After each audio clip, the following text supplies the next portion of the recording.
Bonjour et bienvenue sur Maroc 24. Pour ne rien manquer de nos prochaines vidéos, faites en sorte de vous abonner et d'activer la fonction de notification.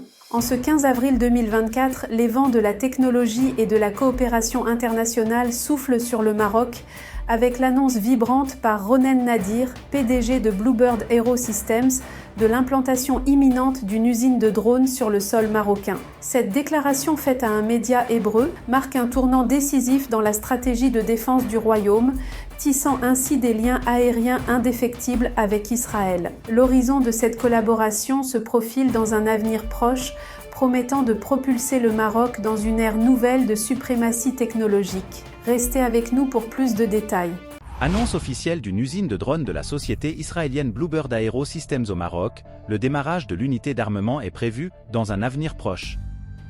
L'annonce de l'implantation prochaine d'une usine de drones israéliens au Maroc par Bluebird Aerosystems représente une nouvelle avancée significative dans la consolidation des liens entre le Maroc et Israël. Ce développement marque non seulement un renforcement des capacités militaires du royaume, mais s'inscrit également dans une stratégie de modernisation et de souveraineté technologique en termes de défense. D'un côté, cette usine va permettre au Maroc de bénéficier directement des technologies avancées israéliennes, notamment avec le drone kamikaze SpyX déjà testé sur le sol marocain. L'objectif clair est de renforcer l'autonomie du Maroc dans la maintenance et la production d'équipements militaires avancés, conformément aux déclarations de Abdelatif Loudiyi, le ministre délégué à l'administration de la Défense nationale. D'un autre côté, cette collaboration industrieuse est aussi un pied de nez stratégique à l'Algérie, éternel rival régional, qui voit sans doute d'un mauvais œil cette montée en puissance militaire du Maroc à sa frontière ouest.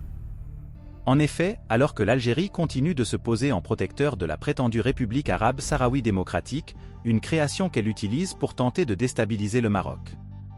L'annonce de Ronen Nadir confirme non seulement l'axe Rabat-Tel Aviv comme un partenariat stratégique de premier ordre, mais elle s'insère aussi dans une dynamique de réalignement géopolitique, où le Maroc, grâce à ses alliances judicieusement choisies, renforce sa position sur l'échiquier international, tout en mettant l'Algérie face à ses contradictions et son isolement croissant.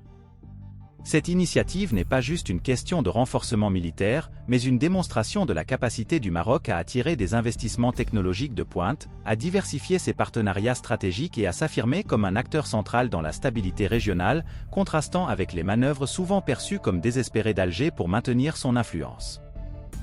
Pour rester informé, je vous invite à regarder les vidéos Maroc 24 qui s'affichent sur votre écran.